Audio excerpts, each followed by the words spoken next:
So dira nato makita mga ka-agri kung unsa ka importante ang naagi collaboration, koordinasyon, dili kay mo ingon na diretso na ta dito mo adto mo hatag sa tong intervention, makigstorya sa mga na dito, but na-adjoy mo rag levels of kuan nga offices nga adtuan nato. And isa pa dapat nga kanang dili na mo respeto ta sa kung unsay naa dito, kinsay mga lideres dito. And before ta mo padayon, Ma'am Pearl, no, kauban nato karon, salamat kayo sa pagtanaw, kauban nato karon sa live si Ma'am May Jean Lucias, kailan ni mo ni Ma'am Pearl, o si Neil Basino, o si Sir Cham Fernandez. Sir Cham, maayong buntag diha kanimo, and pareho po din sila sa inyong mga special po nila mga programa kay ilaha kanyang focus atong mga IP communities nga naagid sa halayo nga di na maadtuan sa ato ang panggamhanan. Ilaha po dani, ila po villages, climate change po ilang focus. Actually, halos pareho lang man si Amia with the IC4K with Amia in Saad. So, mo ganin ng katong ginaiwasan man nato ang duplication. Yes. So, naagid may close coordination with the other banner programs para maiwasan ng kanang ginatawag nato nga duplication of projects kay halos pareho man gud siya. Halos pareho. Ang kakuan lang kasi Saad pwede siya mag-identify, dili siya ipugos nga IP group. Yes. Pwede ba? Si Amia pwede po, pero pwede silang sulod sa IPs. Kami focus yung IP lang gid siya. So mo lang na ang kalainan, like other banner programs same lang man siya.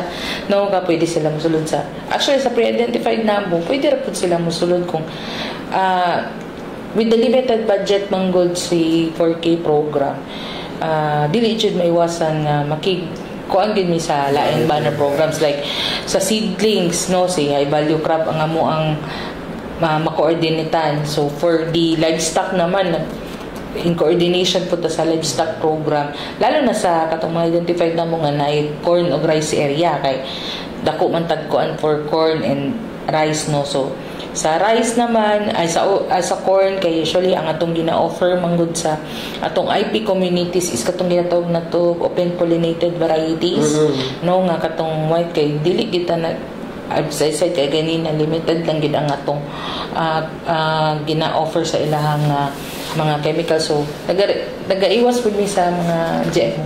Yes. No, kay one of the cultural practices wala GMO. So mo po na mo ang ginakuan. So as of now naghatag mi og OPB corn seeds in coordination with the corn program. Pero dili mangutanan amo pong IPO is kanang gusto sila og corn, so napoy gusto og seeds, labi nag-seedlings. Kanang mga fruit. So kung dili siya ma-include sa amo ang funds, sa high value na mo siya gina-coordinate naman. Same with sa livestock, kay katong last time nga nami request, wala mo gud siya na-cater sa amo ang fund. So naki-coordinate ni with Itik Pinas.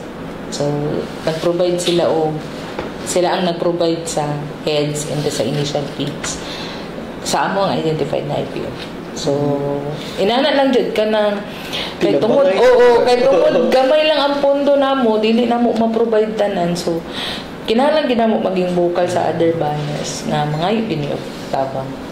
Alright. And of course, Ma'am Pearl, kato kung giingon kanina, no, kung maghisgot maguntag mga katutubo nato, partner na gid anak nila kinaiyahan. Kung according to study manggod, isa gid sa murag cause sa kanang pag-degrade sa tuang environment is tungod sa agriculture. So unsa bay ato ang gipagsiguro o ginabuhat nga maprotektahan ang kinaiyahan while we are also helping them or introduce agricultural development?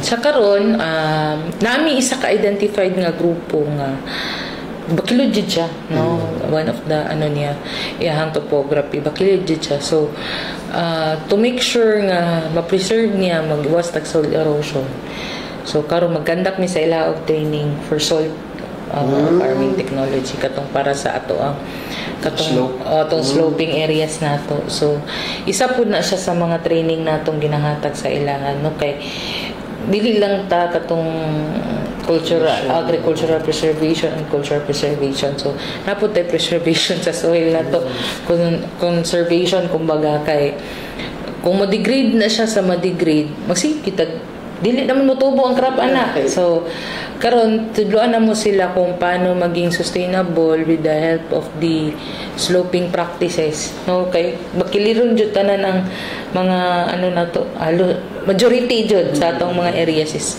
makilid. Kung makakita man tagpatag gamay ra gyud.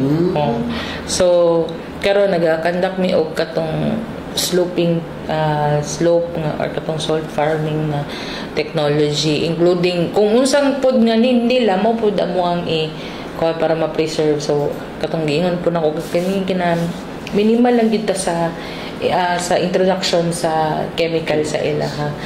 Liban na lang kung like sa grapes actually ang amo gyud gikuha nga speaker ato kay organic farmer, no, kay para maiwasan lang gyud kung kay naman practice nga dapat abunuhan jud siya, pero kung organic mong nga practitioner makabalo gyud siya kung unsay alternate na pwede nimo ikuan with the katong ato ang soil test results.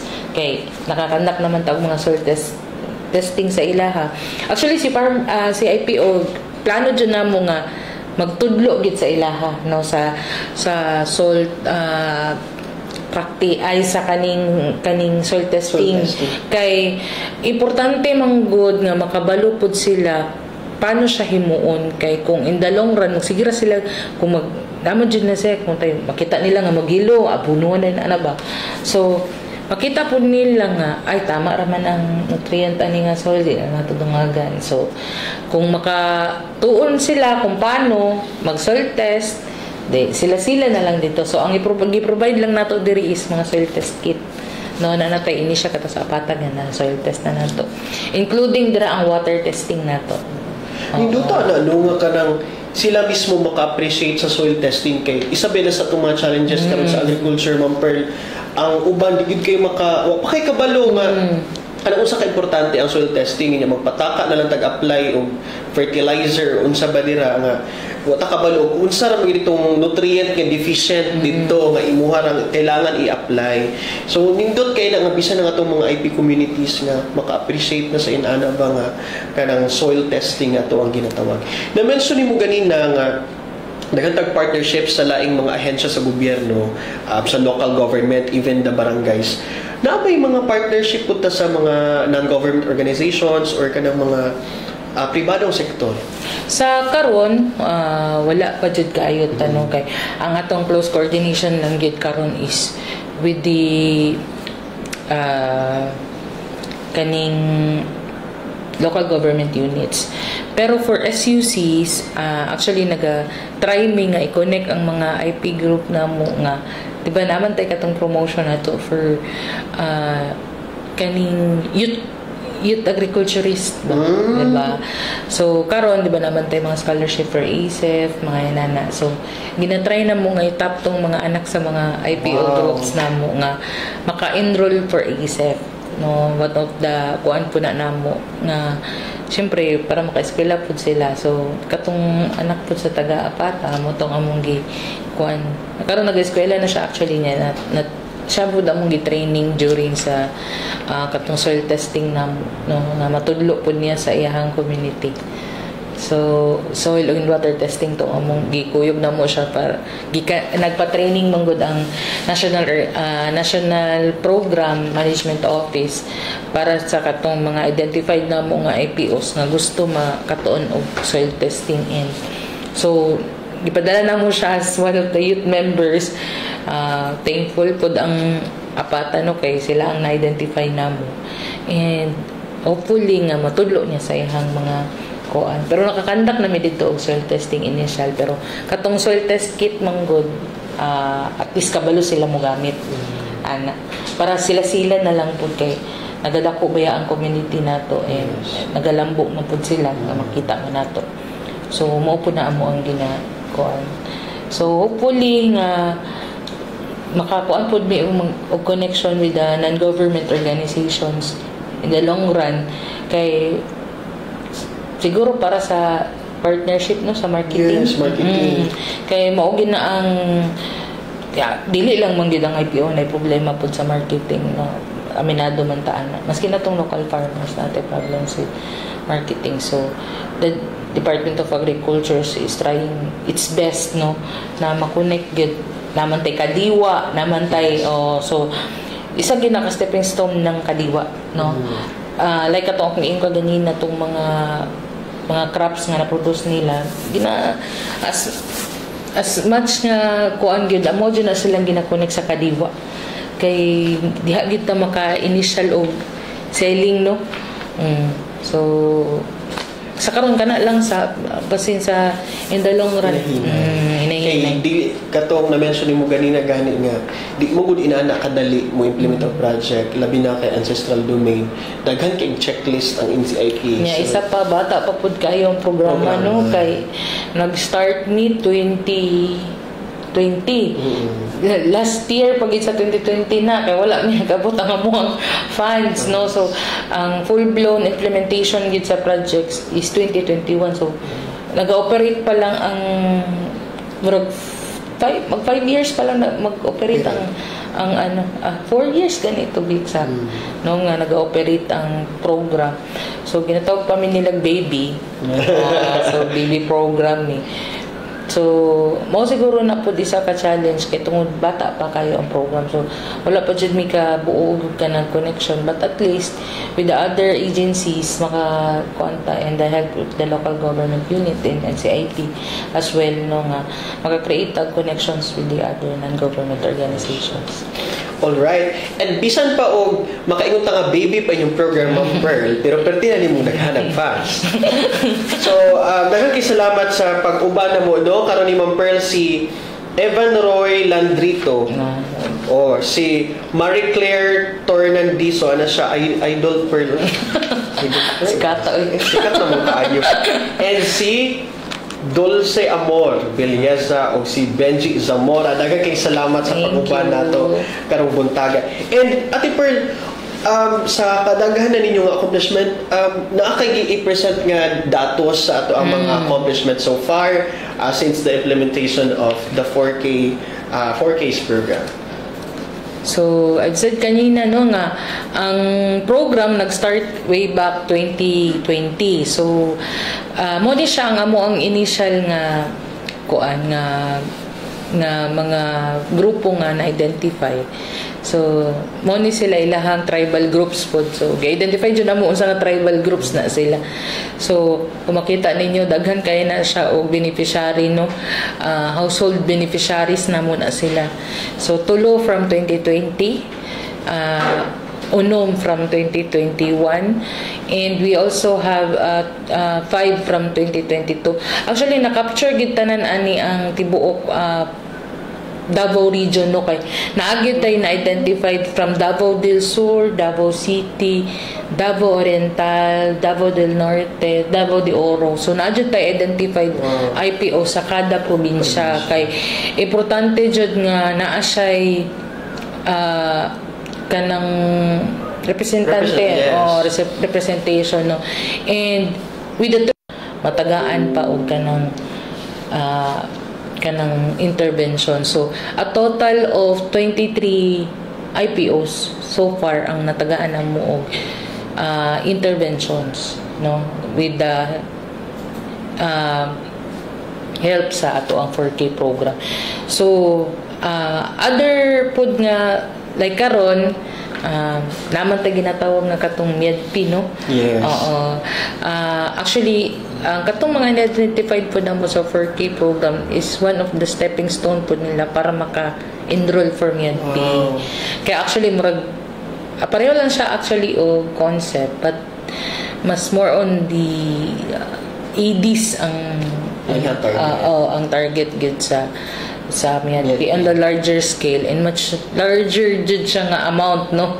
Makita nimo kaganina sa presentation 4 million, 9 million. So si World Bank yes, World Bank funded siya. Kung makita kay nimo so 2 million ra mo po Tinuo ko. Isa ra may matagaan gamay ra gyud na siya nga kanang nga intervention ikumpara nimo sa MIADP, but we are very proud nung before sila nag-MIADP niagi sila og 4K. Yes, murag balik kamo ang prepara ni. Murag prepare murag in preparation. Tako po jud nga tabang dira ang NCIP no, ang NCIP 11.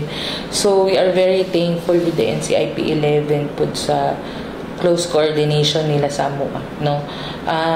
Dili man pud ni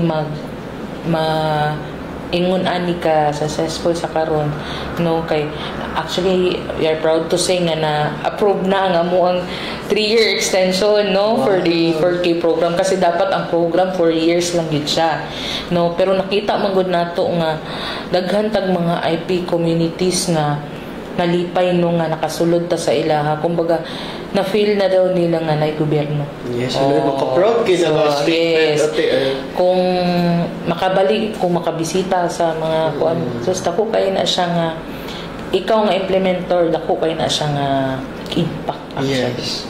In sa imuha personally fulfilling kina madungog kay sa nagsugod ko sa program no, ako joy kumbaga ako joy nagsugod. Oo. Nagilis-ilis na lang akong amo. Kumbaga nagilis-ilis na lang akong focal, wala gyud ko ma-receive. Report officer jud yapon ko. So I'm very proud nga nag-start ang project nga najud ko. Mabot siguro ako gipa-appeal ni JP sa sa umaabot nga moving forward Ma'am Pearl, sa umaabot sa for this whole year unsa itong mga plano pa inisyatibo sa itong panglantaw for this year. Actually naka-identify naman mi og mga IPOs namo no. Actually mga old ni namo siyang IPO nga within level 4 and 5. So ang plano namo is to include na siya sa ano po sila other aspects ba liban atong nahatag na namo previously, kay nakahatag naman mi sa una og kanang mga dagko nga ay kumbaga gagmay na karon dinagko na punta kay makita man nato nga ang kani nga grupo nga tong identified is need gid nila no. Ang basis man gud nato ana is katong level of development nila.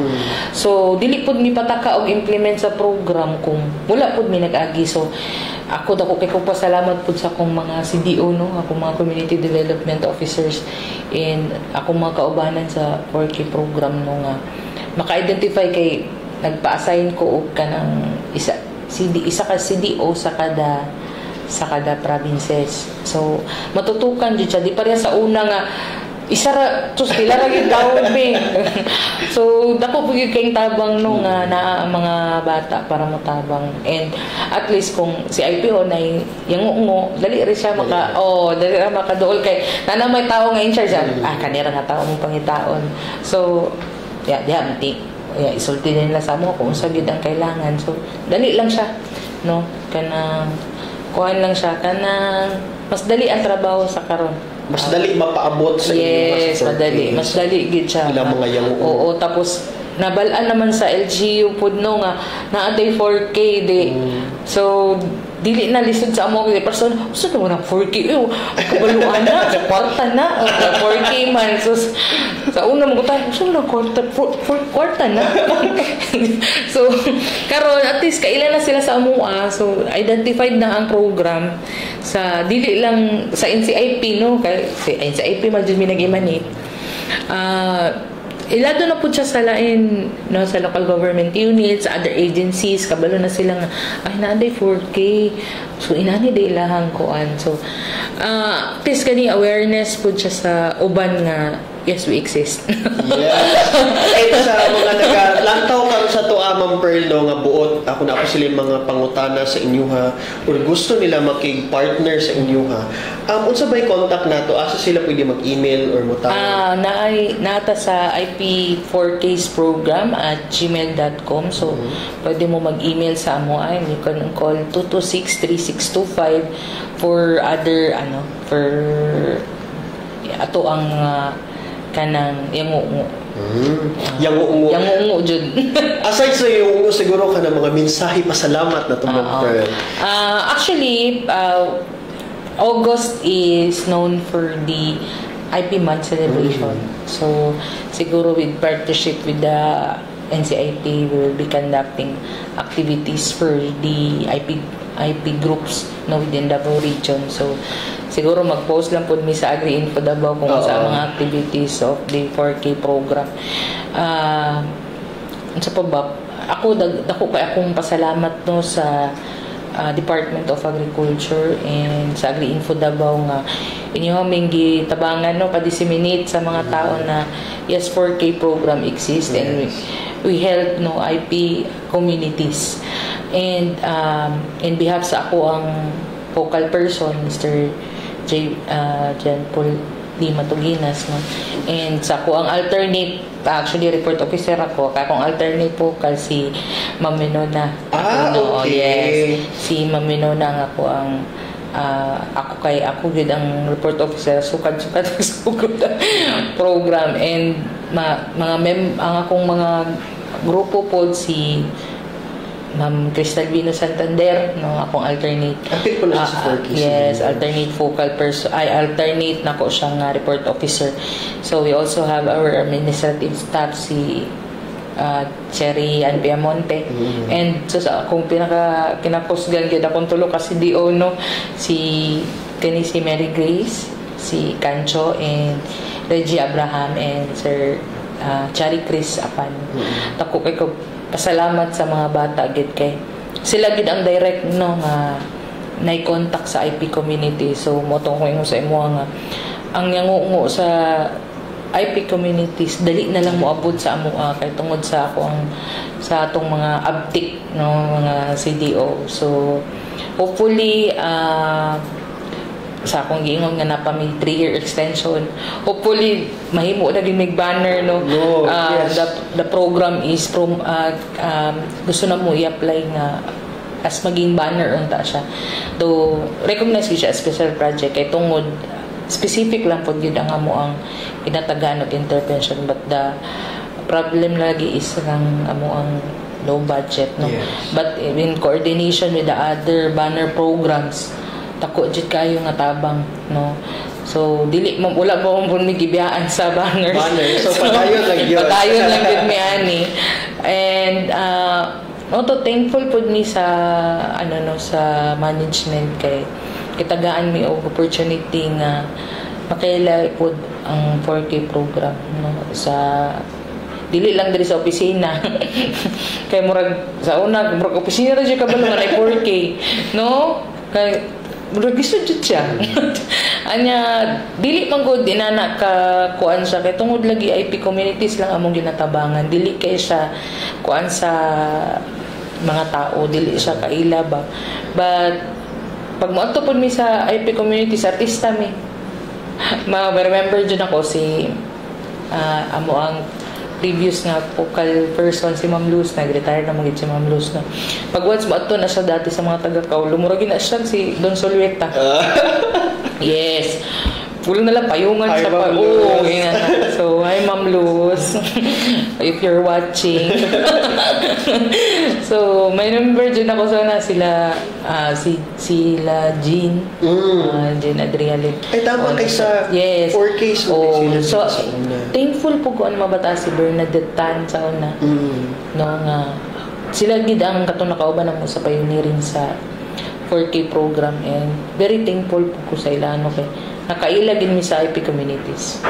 So unsa pa ba nakalimutan pasalamat.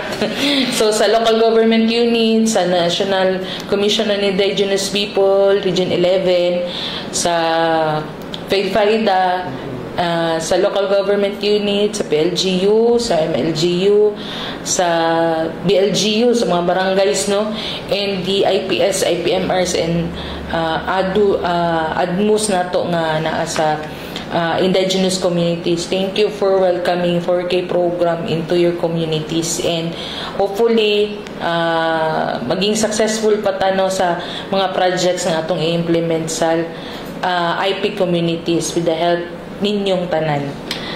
So mo to siya. Alright, daghang kay salamat Ma'am Pearl Catherine Pipito. Tama na dyan ako ang naluding dyan ko ganit ang sunod. Catherine Pearl Pipito. Kaya una-anad mo dyan ko Ma'am Pearl nga Pearl na dyan ang tawag na sa opisina. Alright, daghang kay salamat pag-usab sa imuhang pagtaganan yun og time, Ate Pearl. Kabalo ko nga, grabe po mo ka-busy, no? And then, daghang usab salamat sa to ang mga viewers karon. Kung naapa mo yung mga pangutana, ayaw mo pag-hesitate o comment kay ato aragay po nang i-refer sa 4Ks ang kada inyong mga pangutana sa comment section. Alright, so laing adlaw o laing episode na po mga ka-agri kung asa atong ginaistoryahan ang mga programa, proyekto, inisyatibo sa Department of Agriculture Regional Field Office 11. Again, kauban ang amo ang Regional Executive Director Macario Gonzaga, RTD for Operations Marian Constantino, RTD for Research and Regulations Zabdiel Zacarias, and Chief Information Officer Janelle T. Flores. Ako si Celso Vergara o kini ang Tech Talks.